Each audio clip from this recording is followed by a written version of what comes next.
You're watching once again a YouTube video presentation of the University of Wyoming Center on Aging. I'm Scott Veatch. I'm your host, and on this program we'll be discussing topics of interest for caregivers of loved ones with dementia. We hope that you will subscribe to the channel and you'll hit that thumbs up like button. Both of those actions help the channel to grow and allow us to reach more people. And if you'll tap that notification bell, you'll be alerted each time we upload a new program. And now, this is Once Again. This is actually part two of the conversation that we began last time. I'm Scott Veatch. With me is Carol Taylor. We are both part of Wyoming Dementia Together, and we want to thank you for joining us on this discussion. What it was like for me as a caregiver taking care of my wife, Mona, who had early onset Alzheimer's. She battled it for 15 years and she passed in December of 2021, about 3.5 years from the point of this taping. Carol, we were just talking last time when we wrapped up part one about the changes that took place following the diagnosis. Is that kind of how we both remember it? But kind of, I want to shift just 3 degrees to your responses, your reactions to the diagnosis, and your daughter's as well. How did you? I don't often use the word accept because I don't know that we truly ever do that, but how were you as a family able to assimilate this new reality? Yeah, that's a great question. And actually, once we did get the diagnosis, then we stopped and went back even farther than 3 months or 6 months before before I actually took her to our family doctor. Because when my daughters and I sat down and started talking about it, we realized that there were signs that something was off a year and a half, even 2 years Mhm. before the first family doctor visit. So it's not, it is a process. And you think about dates, but once you get the diagnosis, I think it's common for people to go back and say, these were the tipping points, but there were signs a long time before Right. we actually reached those tipping points and Mhm. thought, we need to check this out, have this checked out, and see what we're dealing with. Um, Sometimes I say to the families that I work with, it takes a while to learn a new landscape and a new language yes, because it can't be that. It can't be that. It's probably sleep. It's probably thyroid out of, whatever. So that is such a familiar response. And I, yeah. And then you try to sort through it and put some pieces together that are relevant and helpful to Mona and the rest of you. that's a great way of describing it, taking the pieces and trying to put them together. And Yeah. for me, of course, it was a tremendous life change. She was no longer able to work, so there was a financial aspect of it. I was still working, so I was gone during the day, and there were just instances where she was alone at home during the day. I had to watch out for that. There were the medical responsibilities, um, just a host of new situations, talking about driving, talking about alarming incidents that develop over the years. I was actually her caregiver for almost 15 years, so there were a lot of changes that took place over that time. It's a completely different life that you're living, watching a person that you love change day by day. And there's no way to prepare for it. There's no way to anticipate what's going to be coming next. It's like you're always reacting. You're always on the defense. You're always playing Mhm. catch up Mhm. to where the dementia is with your loved one at that point. Very, very difficult. Great, great Mhm. empathy for those who are caregiving for a partner right now. Well, you've walked that journey and are familiar with everybody's story is unique, of course, but there are some threads of commonality through all of this. Scott, how were you able to keep your nose above the waterline through all of it? Uh, I was doing it mostly by myself. We lived in Missouri at this time. We've been in Wyoming for 13 years now, but at the time, there were no support groups available to me. This goes back a long way. We have come a long way in how we deal with dementia. But at that time, I didn't know a single person who is caring for someone with dementia. So I was making it up as I went along. Um, and like I said, I was always reacting. I was always Hmm.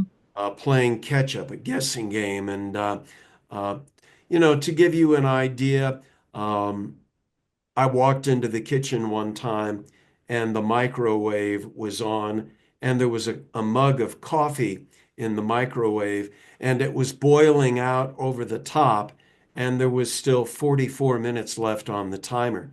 She'd gone to reheat a mug of coffee and just put it in the microwave and started pushing buttons until the microwave started, and then she forgot about it and walked out of the room. Right. That was one thing. I remember one time um, that the the downstairs toilet in one of our bathrooms had overflowed while I was at work, and she had gotten a bunch of bath towels and was on her hands and knees trying to mop up the water back in the corner of this small bathroom, this half bath. Behind one of the toilets, the linoleum had started to curl up just a little bit. So while she was down there mopping up the water, she started pulling on the linoleum. And when I got home, she had pulled up half the linoleum in the bathroom. It was curled up. Um, there was a time when we had pictures of our grandkids up on the walls of our house. And these were pictures of our grandkids by themselves. And because they were by themselves and our daughters and their husbands were not in the pictures with them, Mona thought that meant that their parents had died and that Yeah. our grandkids were orphaned, and so Right. she wanted to adopt them. And Yeah. she demanded the number of an attorney so that she could call them and start the process of adopting them. And when I tried to explain that our daughters and sons-in-law were fine, that they just weren't in the picture, um, she got furious with me because I was so cruel that I didn't want to adopt our orphan grandkids. So all of those are pretty common to anyone who is caring for someone with dementia. But like I said, it's always a case of always trying to play catch up. And that's an impossible game because you can never play catch up in that No, situation. no, no. Because you don't know what's being lobbed at you in an hour. Absolutely. Absolutely. Yeah, yeah, yeah, yeah. Great. Um, Tell me about, I think we've covered some of your biggest challenges as a care partner. Is there anything you want to add to that? How you carved out some time for yourself? Yeah,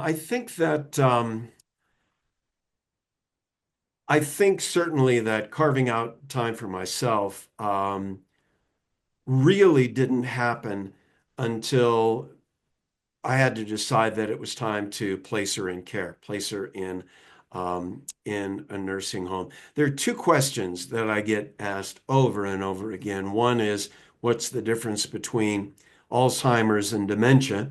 And the short answer to that question is that Alzheimer's is the most common form of dementia, but it's just one kind of dementia. Dementia is an umbrella term. And the second question that I got asked, that I still get asked most often, is when did I know it was time How to did you know? place her Hmm. in care? And certainly that's the most difficult decision that I'll ever have to make in my life. But for me, there were a couple of tipping points. One was that she no longer recognized me as her husband. She thought I was her father, not her actual father, but all she knew was that she was in a house living with this man that she didn't recognize, and so she just, in her mind, determined that I must be her father. And because of that, she would no longer uh, let me help her in the shower or using the toilet, or um, would no longer let me help her get dressed or undressed. Um, and uh, and I had to sleep in a separate bedroom. That was so not recognize me was one thing. And the other thing, she was starting to become incontinent. And those were the two tipping points. And then I had to listen to the advice that I got from those around me. I had to Right. listen to, I had to accept the advice I was getting from her neurologist um, and from the nurses who evaluated her, from the Mhm. nursing homes that I had scouted out, and from my family. Mhm. I always come back to a conversation I had with one of my daughters when I told her that I thought I could still take care of her mom at home. Um, I said I still feel okay, and people still tell me that I look okay. And my daughter said, Dad, are you waiting to make this decision until you're sick and people say you look terrible? That was a big key for me. So it was those two things, those several things that I really had to listen to the experts on to make that decision. But as it turned out, and I'm very grateful for this part, as it turned out, the timing for that was perfect, even though I didn't Mhm. realize it. But she never said to me, once she was in the nursing home, she never said to me, I hate it here. Take me home. I don't like it. What have you done to me? Get me out of here. She never said any of those things to me. And I've always been very grateful for that. Absolutely. Many families feel that if their loved one enters a facility, that they have somehow failed. And often I say, your job is to care the very best you can for your loved one, and a facility is the very best place now at this point. It isn't failure at all. It's making the right decision for the greater good. So That I is applaud you. that is Absolutely. 100% Absolutely. the way to look A at it. Yeah. tough one. Yeah. Let's talk as we're wrapping up here. What uh, what have you learned from your experiences as a care partner, and how does that translate to your beautiful service that you provide to Wyoming Center on Aging and Wyoming Dementia Together as our outreach coordinator? Well, again, this is one of those things that it took me a while to realize and a while to learn, but this whole process has given me many gifts, things that I wouldn't have if I hadn't gone through it. First of all, I learned a lot about my faith, and um, faith means different things to different people, but there's no question um, that my faith in God is much stronger than when it began. I've learned I've learned a great deal about patience. I'm a much more patient person now than I used to be. Patience is a good thing. And it's not an easy thing to learn, but I know I'm much more patient now than I was. Learned a lot about perseverance, staying the course, and not giving up because it's a very enticing idea sometimes when you're caring for someone for a long time to give up and to quit and to want to let someone else do it. So I've learned a great deal about perseverance. I've learned a lot about priorities. What's really important in life? I've learned that a flooded basement is not a catastrophe. A leaky roof is not a catastrophe. Unemployment is not a catastrophe. It Going through something like this has if you'll let it, it will ground you. And Mm. I know that I'm much less judgmental than what I used to be because um, we never know what someone else is going through. We don't have any idea what may be taking place in their life that causes them to act or react in a certain way. And it's rewarding to set that aside and not be so judgmental. And learning these things about faith and patience and perseverance and priorities, those are all gifts. Oh, All yeah, that, that Mona has given me after her passing. And those are not small things. yeah. And those are things that all of us can benefit from. I wish I could have learned them without the outcome, without Yeah. her passing. But I know that those are things that I mentioned that she was a teacher. Those are things that she has taught me. And and then finally, wanting to, as we talked at the beginning, wanting to help people who are traveling a very difficult, rocky caregiver journey that I've already been down, and trying to make that journey easier for them, something that I didn't have when I first started that journey. And Wyoming Dementia Together, the Wyoming Center on Aging, have allowed me to participate in this process and to help others. And that's something that I'm very grateful for. I'm very proud of the work that we're doing here and proud of being able to be a part of a team with you and so many other dedicated, talented people because there are so many people out there who are on the dementia caregiver journey who need this help and who need the resources that we have to offer. Oh, it's fabulous.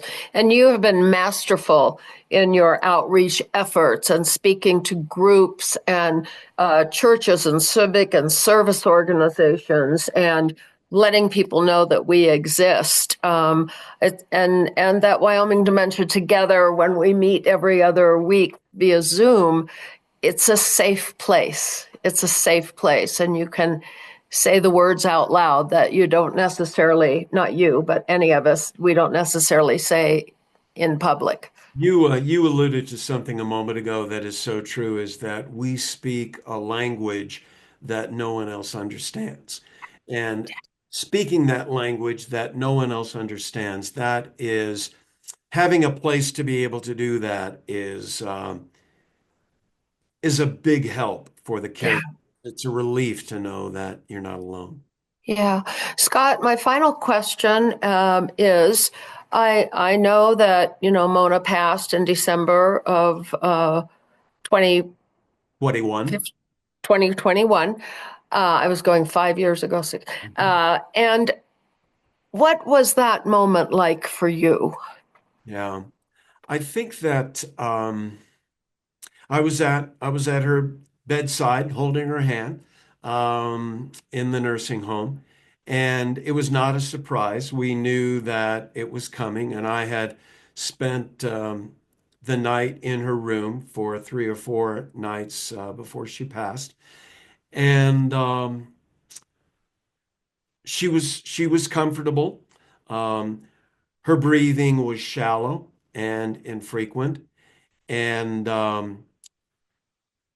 she started to she started to shudder a little bit, shiver almost like she was chilly, and and she took one last deep breath, and she passed. It was peaceful. It was quiet.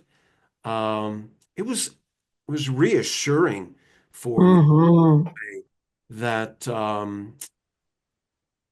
that I knew right away that um, she wasn't she wasn't captive in her body anymore, that her brain was free, and that um, and for me, that was it was very comforting. It was really an overwhelming experience. There is a faith part of that for me um, uh, that was very meaningful. That I love sharing, but for me, it was comforting on several different levels, Mm. and I think. I felt a great burden for both of us lift, but I think, Carol, that the image that was left for me, and I hope that I could convey this to those who are on the caregiver journey, is that I had this sense that everything is going to be okay, Mm. that life doesn't turn out the way that we think it's going to, the way Mm. that we want it to. But I realized that it's okay. Her passing is a part of life. And I know too that as a Christian that I believe in my faith that we're going to see each other again. I hope not too soon. I've got a lot of things yet No, pump your brakes on that. that I Yeah. still want to do. Deferred gratification, Scott. I'm not anxious to go. I have this sense of unfinished business on the Yeah, yeah, yeah, yeah, But if I could pass that along, that's the sense that everything's going to be okay, and yeah. that's a great lesson to learn, and one that's been very comforting for me. What a beautiful gift that Mona gave you in having you witness her peaceful death, Mhm. because that will be with you forever, as you well know. And it may also open you up to perhaps sitting with others at some point in time in their very last stages, because it was such a beautiful experience for you. Oh, horrible and hard and not desired, but it ended well. And bless you. Scott, I love you. I respect you. I so appreciate you sharing your personal, deep, heartfelt experiences. It helps everyone to hear your stories, my friend.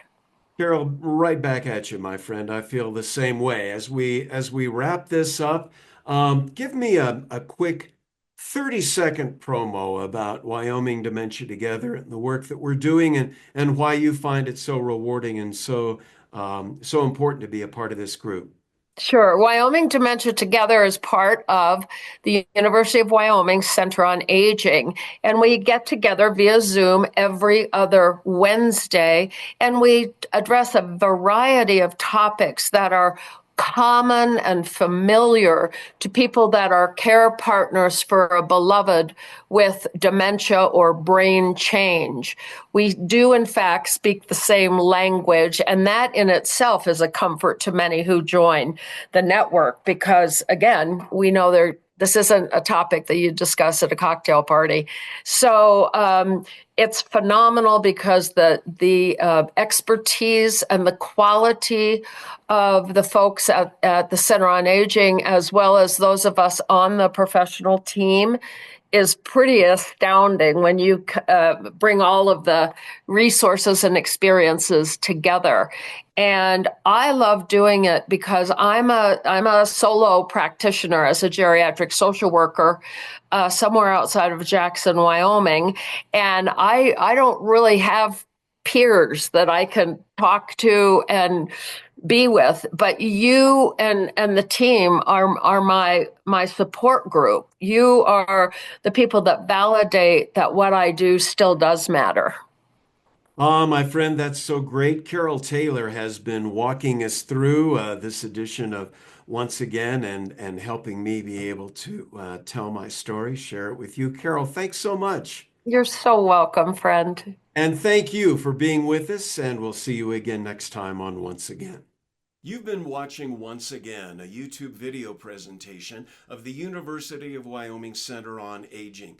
We hope if you haven't done so already that you'll subscribe to the channel and hit that thumbs up like button. Both of those actions help the channel to grow and allow us to reach more people. And if you'll tap that notification bell, you'll be alerted each time we upload a new video. Thanks so much for being with us. I'm Scott Veatch. We'll see you again next time.